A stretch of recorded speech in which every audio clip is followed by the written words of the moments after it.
रूप गोस्वामी। रूप गोस्वामी सनातन गोस्वामी के अनुज थे। ये 3 भाई थे, अमर, संतोष और वल्लभ। प्रभु चैतन्य ने इनका नाम रखा क्रमशः सनातन, रूप और अनुपम।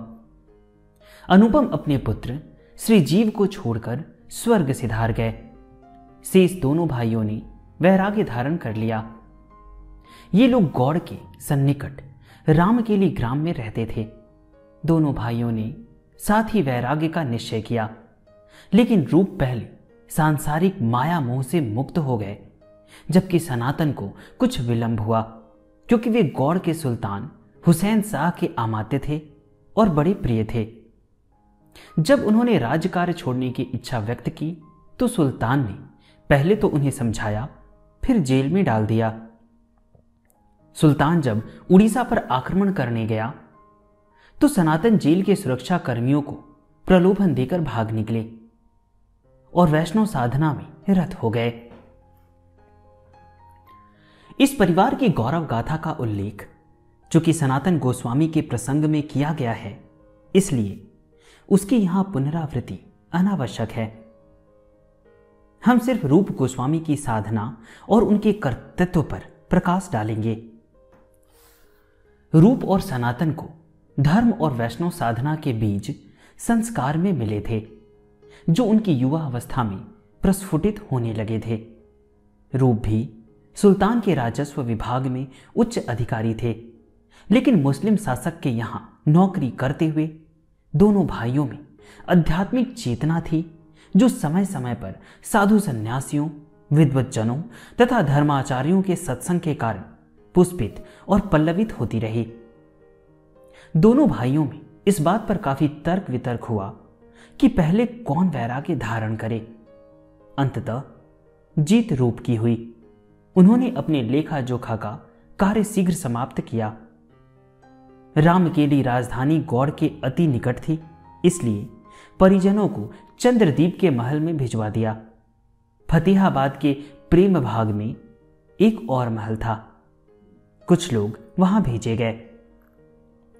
धन संपत्ति आदि सभी वस्तुओं की व्यवस्था पूरी कर ली गई। विग्रह की सेवा, कुलगुरु, ब्राह्मण तथा प्रापकों को कोई असुविधा न हो, इसलिए मुक्त हस्त दान दिया। इस दान के बारे में चैतन्य चरितामृत में उल्लेख है।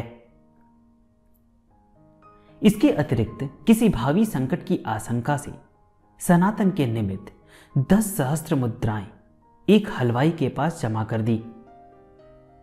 रूप को ज्ञात हुआ श्री चैतन्य नीलांचल से वृंदावन प्रस्थान कर चुके हैं, तो वे भी शीघ्र ही झारखंड के लिए रवाना हो गए।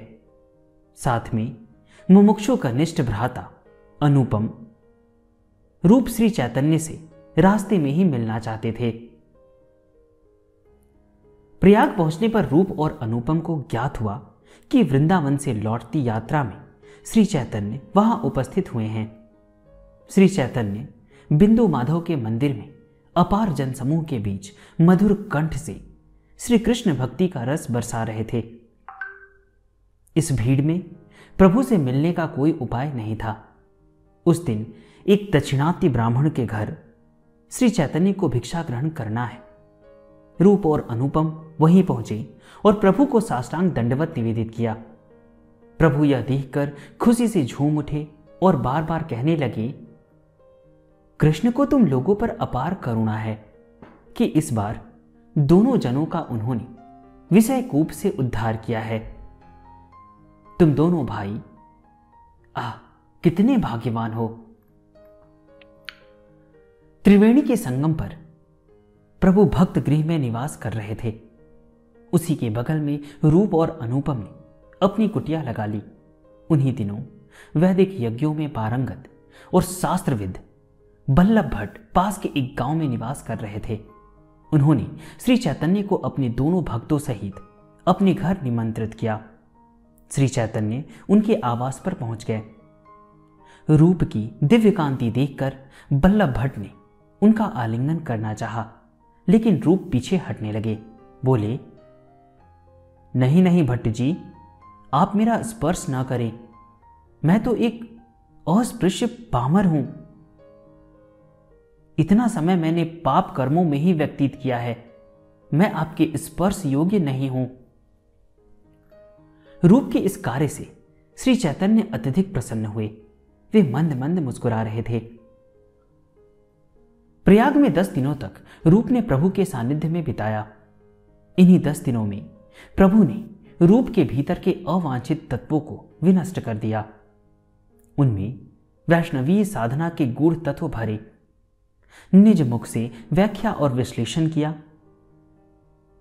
ब्रजरस के परम तत्वों का, श्रद्धा, भक्ति और कृष्ण सेवा का निरूपण करने के बाद प्रभु ने भक्ति साधना के क्रम में कृष्ण भक्ति के रस का, वैचित्र्य तथा सर्वोपरि कांता भाव संपन्न मधुर रस का दिग्ध दर्शन कराया।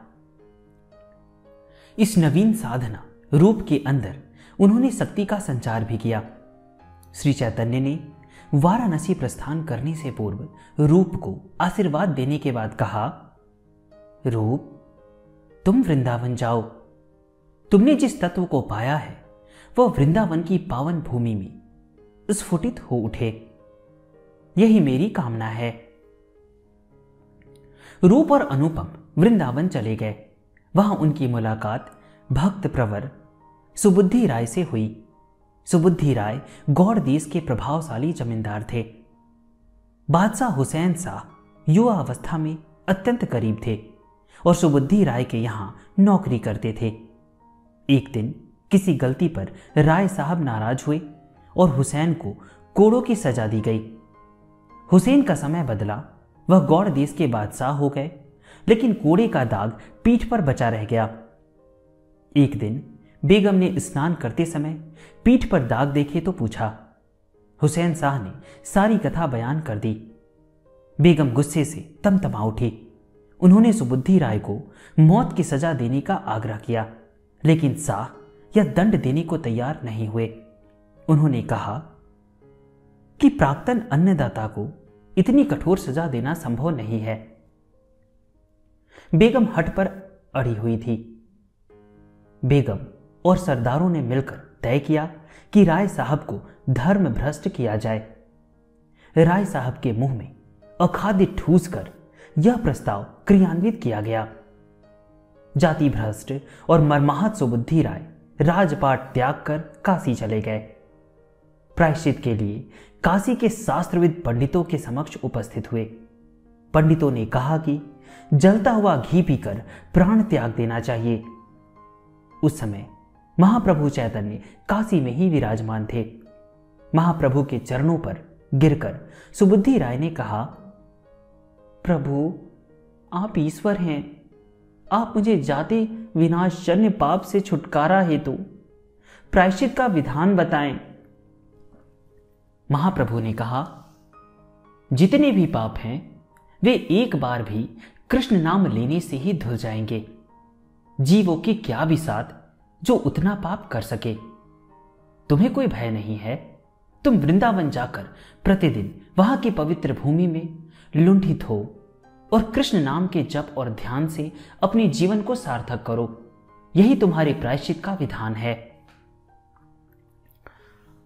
मैं समझता हूं कि जो जीवनी हम सुन रहे हैं, इसमें चैतन्य महाप्रभु जो भी बातें कह रहे हैं वो सिर्फ सुबुद्धि राय के लिए नहीं है, वो मेरे लिए और आपके लिए भी है।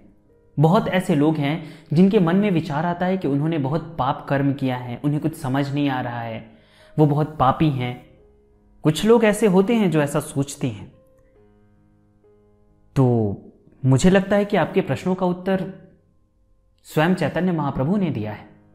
आप एक बार फिर से सुन लीजिएगा, मैं इसे दोहराऊंगा नहीं और आपको भी वही करना है। तो आइए हम जीवनी पर आते हैं। सुबुद्धि राय के प्राणों में अब नई आशा का संचार हुआ और उन्होंने वृंदावन में आकर त्याग और तितिक्षा में वैष्णव जीवन प्रारंभ किया। गौड़ बादशाह के उच्च अधिकारी रूप को सुबुद्धि राय भली भांति पहचानते थे। वैरागी होकर वे प्रभु की शरण में आ गए हैं, यह जानकर वे अत्यंत प्रसन्न हुए। रूप और अनुपम को उन्होंने प्रेम पास में जकड़ लिया और 12 वनों का दर्शन कराया। लगभग 1 महीना बीत गया। रूप के मन में उच्चाटन होने लगा। उन्हें अपने बड़े भाई सनातन के बारे में कोई सूचना नहीं मिली थी कि वे अभी भी बादशाह की जेल में हैं या मुक्त हुए। मन में चिंता होने लगी थी। कुछ दिनों तक विचार के बाद सनातन की खोज खबर लेने के लिए उन्होंने वृंदावन छोड़ देने का विचार किया। दोनों भाई काशी की ओर चल पड़े। इसी बीच कारागार से मुक्ति पाकर सनातन काशी आ गए, जहां उन्हें श्री चैतन्य का दर्शन सुलभ हुआ। इसके पश्चात वे वृंदावन चले गए। रूप और अनुपम से उनकी मुलाकात नहीं हो पाई, लेकिन जब उन्हें ज्ञात हुआ कि सनातन काशी आए थे और उन्हें महाप्रभु का दर्शन सुलभ हुआ था, तो उनकी खुशी का ठिकाना न रहा। अनुपम रामचंद्रोपासक थे, इसलिए वृंदावन में उनका मन नहीं लगा था। उन्हीं की सलाह पर रूप और अनुपम गौड़ देश की ओर चल दिए। वहां पहुंचने पर एक असाध्य रोग से अनुपम ने शरीर त्याग दिया। अनुज के असामयिक निधन ने रूप को अनेक सांसारिक समस्याओं में धकेल दिया, लेकिन श्री चैतन्य के दर्शन के लिए वे अधीर हो उठे। अतएव घर की समस्याएं निपटाकर वे पैदल ही नीलाचल के लिए रवाना हो गए। वहां पहुंचकर उन्होंने हरिदास की कुटिया में आश्रय ग्रहण किया। हरिदास ने आत्मीयता के साथ उनका स्वागत किया। श्री चैतन्य प्रतिदिन दर्शन देने के लिए हरिदास की कुटिया में आते थे और यहां भक्तों के बीच इष्ट गोष्ठी और प्रेम रस का दौर चलता। इसके उपरांत वे लौट जाते। उस दिन भी श्री चैतन्य जैसे ही हरिदास की कुटिया में आए, रूप ने दौड़कर चरण स्पर्श किया। प्रभु ने आशीर्वाद दिया और कुशल क्षेम पूछा। फिर थोड़ी देर तक सत्संग हुआ। एक दिन रूप का आलिंगन करते हुए महाप्रभु ने अद्वैत एवं नित्यानंद से कहा, कृष्ण के आवाहन पर रूप विषय को छोड़कर चले आए हैं। आप दोनों इन्हें आशीर्वाद दें, जिससे ये कृष्ण भजन में सिद्धि प्राप्त कर कृष्ण भक्ति के ग्रंथों का निर्माण कर सके, जिसकी साधना करने से जीवों का कल्याण हो। वरिष्ठ गौड़ीय वैष्णवों के आशीर्वाद, रूप लावण्य, विनयशीलता और माधुर्य के करुण रूप शीघ्र ही गौड़ीय एवं उड़िया भक्तों के बीच लोकप्रिय हो गए। कीर्तन भजन, स्नान ध्यान और प्रभु के साथ गुदीचा में सफाई कार्य में दिन बिताने लगे। भक्त हरिदास के समान रूप भी स्वयं को दैन्यवश मलिक्षाधम समझते। इसीलिए जगन्नाथ मंदिर में कभी भी प्रवेश नहीं करते, दूर से ही प्रणाम कर लेते। प्रभु के नर्तन, कीर्तन और अन्य अनुष्ठानों का रसपान दूर से ही करते।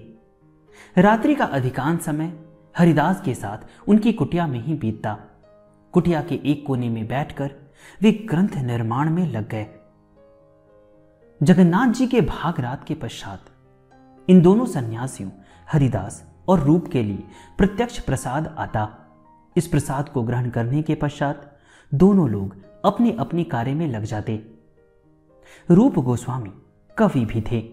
गौड़ देश में रहते हुए उन्होंने हंसदूत और उद्धव संदेश नामक ग्रंथों की रचना की, जो बाद में वृंदावन में लोकप्रिय हुई। नीलाचल में कृष्ण लीला विषयक नाटक लिखना शुरू किया। इसे नाम दिया विदग्ध माधव। इसके अलावा एक और नाटक ललित माधव लिखा। इन दोनों नाटकों की समाप्ति वृंदावन में हुई और शुरुआत नीलाचल में। नीलाचल में भगवान जगन्नाथ की रथ यात्रा का समय जो जो समीप आता गया, देश भर से भक्तों का आगमन भी बढ़ता गया। इस रथ यात्रा का एक बड़ा आकर्षण था श्री चैतन्य की उपस्थिति और उनका नृत्य कीर्तन। रथ का कर्षण प्रारंभ होते ही उसके आगे प्रभु का अपने भक्तों और पार्षदों के साथ कीर्तन नर्तन प्रारंभ हो गया। उनकी दिव्य श्रीमंडित गौर देह में सात्विक प्रेम विकार का ऐश्वर्य प्रकट हो रहा था। इसे देखकर अगणित यात्री उद्वेलित हो रहे थे। प्रभु इच्छा के अनुरूप रूप ने 10 महीने तक नीलाचल में वास किया। महाप्रभु के सानिध्य के कारण इनके शरीर में दिव्य रस की धारा प्रवाहित होने लगी। कृष्ण भक्ति और कृष्ण प्रेम की लीला से संबंधित जिन पुस्तकों की रचना प्रभु चाहते थे, उन सभी के लिए भावना मन में उमड़ने लगी। प्रभु ने रूप के साधन आधार में अपनी शक्ति का संचार कर दिया था। अब जन कल्याण हेतु उसी शक्ति स्रोत को विस्तार देना चाहते थे। ब्रज रस तत्व के दो रस पार्षद थे, राय रामानंद तथा स्वरूप दामोदर। रूप के नवरचित काव्य रस के आस्वादन और मूल्य निरूपण के लिए प्रभु ने इन दोनों लोगों को नियोजित किया। दोनों पार्षद अपने कार्य में प्रवीण थे। रस तत्व के शास्त्र में राय रामानंद श्री चैतन्य के भी बाह्य उपदेष्टा थे। दक्षिण यात्रा के दौरान श्री चैतन्य ने इस साधक को आत्मसात किया था और उसी के मुख से मधुर एवं निगूढ़ भजन की मर्म कथा को प्रकाशित भी करवाया था। महाप्रभु से राय रामानंद कहते हैं, प्रभु, ब्रजरस तत्व, कांता भाव और राधा तत्व की महिमा मैं क्या जानूं? मैं तो आपकी कठपुतली हूं। आप मुझे जिस प्रकार नचाते बुलवाते, मैं उसी प्रकार कार्य करता हूं और बोलता हूं। दैन्य भाव से प्रभु ने उत्तर दिया, राय, मैं सन्यासी हूं। अतः महाभावमयी श्री राधा का रस तत्व मैं क्या जानूं? तुम्ही ने तो मुझे वह तत्व सिखाया था। दोनों के बीच यह मत द्वैध और आनंद कलह प्राय चला करता, जिसे सुनकर अंतरंग पार्षद और भक्तगण मंद मंद मुस्कुराते रहते। राय रामानंद उड़ीसा के एक श्रेष्ठ वैष्णव थे, जो कृष्ण रस तत्व में पारंगत और यशस्वी नाटककार थे। महाप्रभु से भेंट होने से पूर्व ही इन्होंने जगन्नाथ वल्लभ संस्कृत भाषा में लिखकर भरपूर प्रसिद्धि प्राप्त की थी। महाप्रभु के आश्रय में आकर वे प्रेम भक्ति साधना में सिद्ध काम हो चुके थे।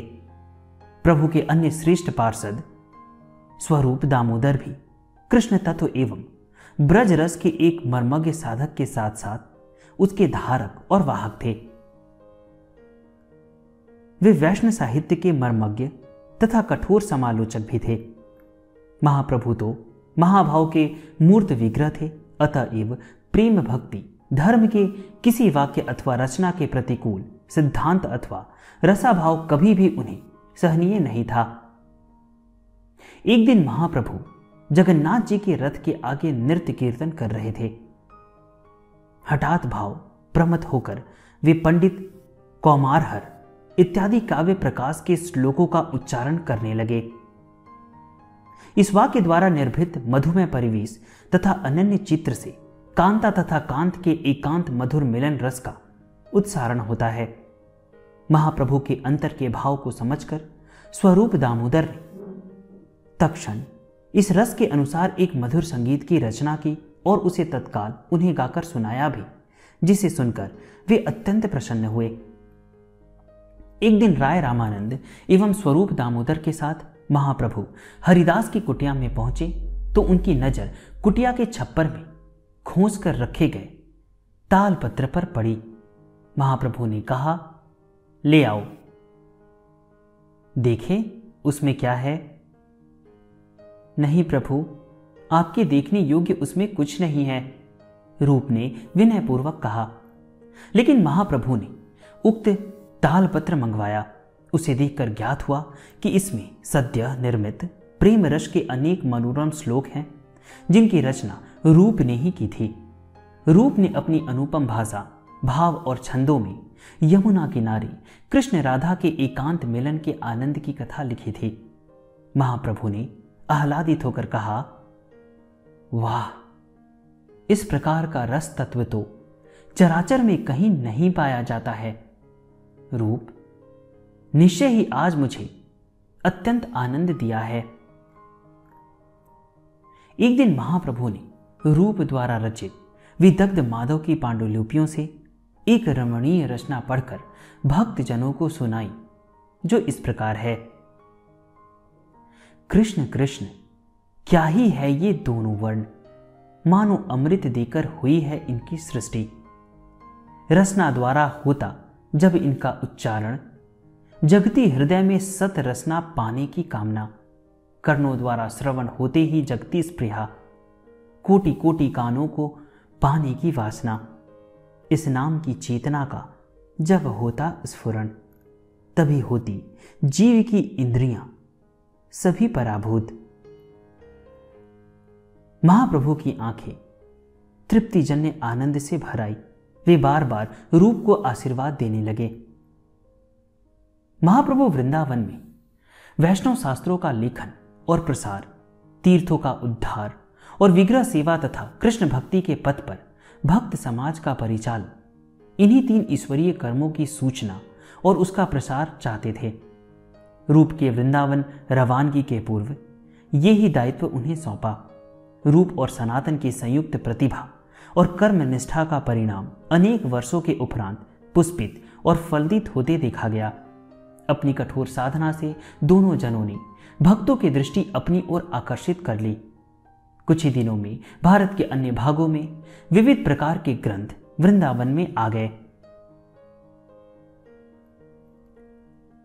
रूप में बड़े भाई सनातन की अपेक्षा व्यवहार कुशलता अधिक थी। नाना दिशाओं से भक्तों का दल जिस प्रकार का पहुंचता, उसकी देखरेख उसी प्रकार होती। जिस व्यक्ति की प्रकृति जैसी होती, उसी के अनुरूप कुटिया बनाकर रूप उसे प्रदान करते। सभी के अभावों की छानबीन करके उसकी व्यवस्था करते। इस प्रकार रूप गोस्वामी वृंदावन की भक्त मंडली के कर्ता बन बैठे। धीरे धीरे रूप गोस्वामी की लोकप्रियता इतनी बढ़ गई कि जो भी बाहर से वृंदावन आता, रूप को ही खोजता।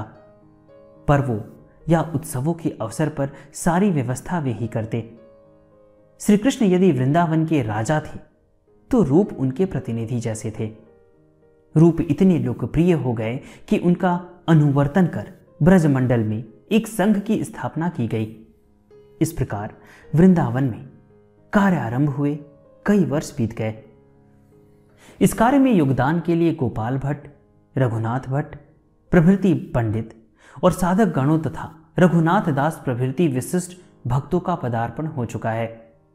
गौड़ीय संप्रदाय के गोस्वामियों की तपस्या, पांडित्य और संगठन के कारण वृंदावन अब भारतवर्ष के एक श्रेष्ठ वैष्णव केंद्र के रूप में परिवर्तित हो गया। एक दिन रूप गोस्वामी बैठे थे, तभी एक बालक आकर बोला, अरे बाबा जी, बैठे बैठे नींद ले रहे हो क्या, या गोविंद का ध्यान भी कर रहे हो? गोविंद तो उस मिट्टी के टीले के भीतर हैं। भाई, मिट्टी के टीले में वह कहां छिपे हैं? कौन बतलाएगा मुझे? रूप गोस्वामी ने व्याकुल होकर कहा। जानते हो, उस टीले पर एक जगह दोपहर में एक गाय आकर अपने थन से दूध टपकाती है। उसी के नीचे तो निवास करते हैं तुम्हारे गोविंद जी। कहकर बालक अंतर्धान हो गया। रूप गोस्वामी इस अलौकिक आनंद के अतिरेक में मुदित हो गए। थोड़ी देर बाद जब चेतना लौटी तो उन्होंने स्वयं से पूछा, क्या वह बालक ही गोविंद था? रूप गोस्वामी के निकट के ग्रामवासियों से जब इस घटना का जिक्र किया तो उन्होंने इसकी पुष्टि की। इसके बाद ही रूप की आंखों से आंसू बरसने लगे। उन्होंने ग्रामवासियों से सहायता की प्रार्थना की। उस स्थान पर हम सभी के प्राण प्रिय गोविंद जी निवास करते हैं। ग्रामवासियों ने तत्काल उस स्थान की खुदाई शुरू की तो श्री गोविंद देव का पवित्र विग्रह आविष्कृत हुआ। रूप गोस्वामी ने शास्त्र वचनों के उद्धरणों से साबित किया कि यह टीला द्वापर युग की योगपीठ है और यही विग्रह ब्रजनाम महाराज द्वारा प्रतिष्ठित एवं पूजित श्री गोविंद जी हैं। यह समाचार पूरे ब्रजमंडल में फैलते देर नहीं लगा। भक्तों और साधु संतों ने मिलकर वहां एक विशाल भंडारा का आयोजन किया। बाद में रघुनाथ भट्ट के एक धनवान शिष्य ने गोविंद देव का एक सुंदर मंदिर और चबूतरी का निर्माण करवाया। इसके पश्चात उड़ीसा के राजा प्रताप रूढ़ के पुत्र पुरुषोत्तम ने इस मंदिर विग्रह के समीप एक राधिका मूर्ति की स्थापना की। बाद में जब मंदिर जीर्ण हो गया तो अम्बेर के राजा मान सिंह ने इस स्थान पर लाल पत्थरों से एक भव्य मंदिर बनवाया, जिसके प्रधान अंश को औरंगजेब ने ध्वस्त करा दिया, जिससे मंदिर का सौंदर्य और वैभव नष्ट हो गया। वृंदावन के गौड़ीय गोस्वामियों के शास्त्र प्रणयन, संकलन और प्रकाशन को देखकर आश्चर्य होता है कि साधनहीन होते हुए भी इन महापुरुषों ने अपनी साधना, तपस्या और कर्म निष्ठा के बल पर इतनी उपलब्धियां कैसे हासिल की, कितने कष्टों को समाहित किया होगा अपनी आनंदोल्लास में। वैष्णव इतिहास के अनुसंधानकर्ता और विश्लेषक सतीश चंद्र मित्र ने लिखा है, 16वीं शताब्दी के प्रथम पाद में इन लोगों ने जिस धर्म का गठन कर संपूर्ण देश में एक सशक्त आंदोलन का श्री गणेश किया, उसका प्रवाह परवर्ती युग में कितने शताब्दियों तक चलेगा, इसे भला कौन बता सकता है। कारण कि बंग के जो शक्तिशाली लोग हैं, समाज में कुलीन के रूप में जो चिन्हित हैं, बंग समाज के उच्च स्तर के उन ब्राह्मण, कायस्थ, वैद्य प्रभृति जाति के अधिकांश लोग उस समय शाक्त मतावलंबी थे। उस समय वे गौड़ीय वैष्णव मत के प्रबल शत्रु थे। पांडित्य, प्रतिभा, वंश परंपरा के कारण जो ब्राह्मणगण सर्वत्र ख्याति संपन्न थे, धर्म साधना की अपेक्षा आचार निष्ठा में जिनका विशेष आग्रह था, वे इस नूतन मत को अशास्त्रीय एवं अनाचरणीय कहकर उसकी उपेक्षा कर रहे थे। फलतः प्रवर्तक, महाप्रभु आदि लोगों के अंतर्धान के पश्चात उनके धर्म की रक्षा करना एक गुरुतर समस्या थी। इस देश में शास्त्र की भित्ति पर प्रतिष्ठापित न होने पर कोई भी धर्म नहीं टिक सकता। पंडितों के इस देश में सबों के तर्क बुद्धि में पराजित कर कोई भी अपना मत स्थापित नहीं कर सकता। इस विषय में सभी चेष्टाएं व्यर्थ होंगी। महाप्रभु चैतन्य ने इस रहस्य को समझा था, इसलिए श्री चैतन्य देव ने अपने भक्तों के बीच से चुन चुनकर लोगों को भेजा और उनके द्वारा ही वैष्णव मत संबंधी शास्त्रों का गठन और संकल्प करवाया था। जगत के सभी जातियों के नेत्र वृंद के मध्य जो लोग उपयुक्त लोक निर्वाचन में पटु और गुणग्राही तथा सूक्ष्मदर्शी थे, उन्होंने ही जगत में विजय प्राप्त की थी। चैतन्य मत की सफलता का यही प्रधान कारण है। अपनी मोहिनी मूर्ति से उन्होंने जिन लोगों पर शक्ति संचार करके उन्हें आत्मसात किया था, वे ही चुने हुए लोग हिंदू शास्त्र के आकर ग्रंथों से रत्नोद्धार करके नव प्रवर्तित गौड़ीय मत को एक सुदृढ़ भित्ति पर प्रतिष्ठित कर गए थे। उनके समीपवर्ती लोगों ने ही सर्वप्रथम पांडित्य में उनसे पराजित हो अपना मस्तक अवनत कर लिया था। तभी तो इस नूतन मत की विजय पताका लहराने लगी। अन्यथा श्री चैतन्य के धर्म की आज क्या दशा होती, इसे कौन बता सकता है। जिन सभी संसार त्यागी, असाधारण, शास्त्रदर्शी और दैन्यवेशी सन्यासी भक्तों ने वृंदावन को अपना केंद्र स्थान एवं आवास बनाकर असंख्य वैष्णव ग्रंथों की रचना की और एतद् द्वारा वैष्णव धर्म की भित्ति का मूल निर्माण किया, उनके मध्य सर्वप्रधान और सर्वप्रथम थे 3 व्यक्ति, श्री सनातन और रूप गोस्वामी तथा उनके भ्रातृपुत्र एवं शिष्य श्री जीव गोस्वामी। यदि सनातन ने अपने धर्म को तथा भक्तिवाद के सिद्धांतों को सनातन धर्म का अंतर्भूत कहकर उन्हें प्रमाणित किया था, तो रूप ने उस धर्म की सनातन प्रणाली का स्वरूप निर्धारित किया और श्री जीव ने उनके विविध संदर्भों में तत्व व्याख्या करके उस धर्म को चिरंजीवी बनाया।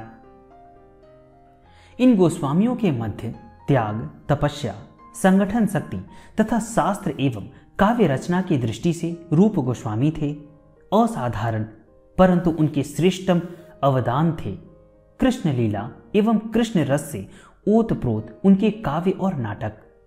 रूप गोस्वामी में कवि प्रतिभा जन्मजात थी और वे कम आयु से ही परम पंडित थे। जितने काव्य, नाटक, स्तोत्र, मंत्र, टीकाएं तथा शास्त्र संग्रह उनकी लेखनी से सृजित हुए, वे अवर्णनीय हैं। श्री जीव ने अपने ग्रंथ लघु तोषणी में अपने वंश परिचय के साथ रूप गोस्वामी द्वारा लिखे गए सभी ग्रंथों का उल्लेख किया है। रूप गोस्वामी वैष्णवी साधना और सिद्धि के मूर्त रूप थे। उनमें कठोरता भी थी और कोमलता भी थी, वैराग्य भी था और अनुराग भी था। साधना की वैधि एवं रागानुगा घृति एक साथ अपूर्व विस्तृतता लिए प्रस्फुटित थी और उसके साथ ही घटित हुआ था भक्ति और ज्ञान का विराट समन्वय। एक असाधारण वैष्णव नायक के रूप में रूप गोस्वामी व्यवहारिक जीवन में दीनहीन एवं कौपीनधारी थे, लेकिन उनका आध्यात्मिक जीवन बहुत ही कठोर साधक का था। उनके भीतर धार्मिक आदर्शों की रक्षा संबंधी निष्ठा और दृढ़ता भी थी। शिष्यों के क्षणिक स्खलन को भी वे बर्दाश्त नहीं कर पाते थे। वे श्री चैतन्य के वैष्णवीय आदर्श की प्रतिमूर्ति थे। उनकी चारित्रिक विशेषता थी वैष्णवी दैन्य एवं विनय, और उनकी दृष्टि में प्रतिष्ठा थी सुकरी निष्ठा की। एक बार आचार्य बल्लभ भट्ट रूप गोस्वामी से मिलने आए। वे विष्णु स्वामी संप्रदाय से संबंधित थे, प्रकांड विद्वान थे। उस समय रूप गोस्वामी भक्ति रसामृत की रचना में तल्लीन थे। रूप गोस्वामी ने भट्ट जी की अभ्यर्थना की और अपने पार्श्व में बैठने के लिए आसन बिछा दिया। भट्ट जी के आग्रह पर रूप गोस्वामी ने अपने ग्रंथ के मंगलाचरण के 1-2 श्लोक सुनाए। भट्ट जी ने विवाद का सृजन करते हुए कहा, गोस्वामी जी, आप देखते हैं इस श्लोक में एक त्रुटि रह गई है। अत्युत्तम कथा रूप गोस्वामी के मुंह से तुरंत फूट पड़ा। उन्होंने भट्ट जी से संशोधन का आग्रह किया और स्वयं यमुना स्नान के लिए चले गए। श्री जीव गोस्वामी वहीं कुटिया में बैठे थे। भट्ट जी ने लेखनी हाथ में ली। तभी वे कठोर स्वर में बोल उठे, आचार्य जरा ठहरे, इस श्लोक में कोई त्रुटि है अथवा नहीं, पहले इसका निर्णय तो कर लें। हम लोगों के गोस्वामी प्रभु दैन्य के अवतार हैं। आप पूर्णतया भ्रांत हैं। इस कथा को समझते हुए भी उन्होंने आपके अहम भाव को थोड़ा प्रशय दिया है। तुम कौन हो नवयुवक? देखता हूं तुम्हारी स्पर्धा कम नहीं है। जानते हो मैं कौन हूं? जी, आपका परिचय मैंने सुना है। तब इस प्रकार का साहस तुम्हें कैसे हुआ? गुरु कृपा से ही मुझ में यह साहस हुआ है आचार्यवर।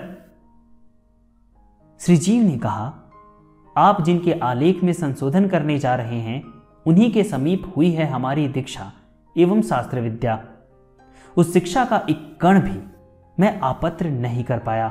फिर भी उनके प्रसाद के फलस्वरूप मेरे सदृश नवयुवक ने वृंदावन में 2-4 दिग्विजयी पंडितों को परास्त किया है। आंतरिक क्रोध पर काबू पाते हुए भट्ट जी बोले, अच्छा, गोस्वामी जी के इस श्लोक की प्रासंगिकता और औचित्य का कारण समझाओ। श्री जीव ने प्राचीन शास्त्रों से उस श्लोक की यथार्थता सप्रमाण सिद्ध कर दी। आचार्य वल्लभ भट्ट थोड़ी देर तक सोचते रहे, फिर रूप गोस्वामी की पांडुलिपि बंद कर वहां से चले गए। रूप गोस्वामी जब यमुना स्नान से लौट रहे थे तब मार्ग में भट्ट जी से उनकी भेंट हुई। भट्ट जी ने उनसे पूछा, गोस्वामी जी, आपकी कुटिया में उपविष्ट वह तरुण वैष्णव कौन है? क्यों, क्या बात है? कहें, वह तो मेरा शिष्य श्री जीव है। रूप गोस्वामी ने शंका के स्वर में मधुरता के साथ कहा। भट्ट जी ने उन्हें सारी घटना कह सुनाई, फिर चले गए। कुटी में प्रवेश करते रूप गोस्वामी ने कठोर स्वर में श्री जीव को पास बुलाया। फिर जो विस्फोटक स्थिति उत्पन्न हुई उसका वर्णन प्रेम विलास में इस प्रकार किया गया है। श्री जीव पुकार कर कहते, श्री जीव के प्रति असमय में वैराग्य वेश धारण किया मूढ़मति। क्रोध के ऊपर तुम्हें क्रोध नहीं हुआ तब, अतएव तुम्हारा मुख नहीं देखूंगा अब। श्री जीव गोस्वामी जी के समक्ष सिर झुकाए खड़े रहे। उन्हें अपने अपराध का बोध हुआ। कृष्ण रस के पान के लिए क्रोध और अहम का परित्याग पहली शर्त है। रूप गोस्वामी ने कहा, तुम क्या समझते हो? बल्लभ भट्ट भ्रांत है? क्या हम नहीं जानते? सब कुछ जानते हुए भी मैंने उन्हें प्रशय दिया है, उनके समीप झुकना स्वीकार किया है। वृंदावन में अनेक दिग्विजयी पंडितों को बिना तर्क के मैंने जप पत्र दे दिए हैं। तुमसे कुछ भी अज्ञात नहीं है। महाप्रभु के पवित्र धर्म का यदि प्रचार करोगे तो इस प्रकार के आचरण का होना उचित नहीं। केवल क्रोध ही नहीं, सूक्ष्म अहम का बोध भी तुम्हारे इस मनोभाव में प्रच्छन्न रूप से विद्यमान था। यदि तुम इन सबों का परित्याग कर सको तो मेरे पास रह सकते हो, अन्यथा नहीं। वैष्णवी नीति और निष्ठा के प्रति इतने कठोर थे रूप गोस्वामी। गुरु की इस प्रताड़ना के बाद श्री जीव गोस्वामी घने जंगल में चले गए और वहां पर्णकुटी बनाई। उसी में अपनी कृच्छ साधना शुरू की। कई महीने बीत गए। इस निर्जन वन में कभी कभार जो कुछ मिल जाता उसी से उदर पूर्ति करके फिर लीन हो जाती अपनी तपस्या में। एक दिन अचानक इस वन से सटे एक गांव में सनातन गोस्वामी का आगमन हुआ। ग्रामवासियों से बातचीत में इस नवीन सन्यासी का प्रसंग आया। सनातन गोस्वामी उससे मिलने के लिए चल पड़े। वे कुटिया के पास पहुंचे ही थे कि श्री जीव चरणों पर गिर पड़े और इस कुटिया में वास का कारण बताया। सनातन का हृदय द्रवित हो उठा। उन्होंने श्री जीव को सांत्वना दी, किंतु रूप गोस्वामी की स्वीकृति लिए बिना श्री जीव को अपने साथ ले जाने का साहस नहीं जुटा पाए। वृंदावन लौटने पर रूप के साथ बातचीत में श्री जीव का उल्लेख आया। सनातन ने कहा, श्री जीव से भी मेरी मुलाकात हुई। अनाहार, अनिद्रा और कठोर तपस्या से उसकी जो दशा हुई है उसे देख पाना संभव नहीं है। उसके शरीर में बस प्राण मात्र रह गया है। सनातन की व्यथा को समझते देर नहीं लगी। रूप ने श्री जीव को क्षमा करने का निश्चय किया। उन्होंने एक शिष्य को भेजकर श्री जीव को बुलवाया, उसे क्षमा किया। श्री जीव को नया जीवन मिला। कंथा और करंगधारी सनातन और रूप बंधु ने वृंदावन में एक विशाल भक्ति साम्राज्य स्थापित कर लिया था। ये लोग महाप्रभु द्वारा प्रचारित भक्ति प्रेम धर्म के चिन्हित अधिनायक के रूप में मान्य थे। कृष्णराज कविराज ने लिखा है, सनातन की कृपा से पाया भक्ति के सिद्धांत, श्री रूप की कृपा से पाया रसभार प्रांत। इन दोनों महासाधकों के बीच श्री जीव गोस्वामी का उदय हुआ। सनातन और रूप वृद्ध हो गए थे। सनातन स्वामी ने आषाढ़ी पूर्णिमा को अपना देह त्याग किया। देवतुल्य ज्येष्ठ भ्राता का विछोह रूप के लिए अत्यंत मार्मिक था। सनातन के श्राद्ध और भंडारा के बाद जब वे अपनी कुटिया में घुसे तो उससे बाहर निकलते नहीं देखे गए। 1554 ख्रीष्टाब्द के चिन्हित क्षण में इस महान साधक की चीर विदा बेला का लग्न आने पर प्राण प्रभु गोविंद देव की ओर अपनी दृष्टि निबद्ध करते हुए वे चिर निद्रा में लीन हो गए।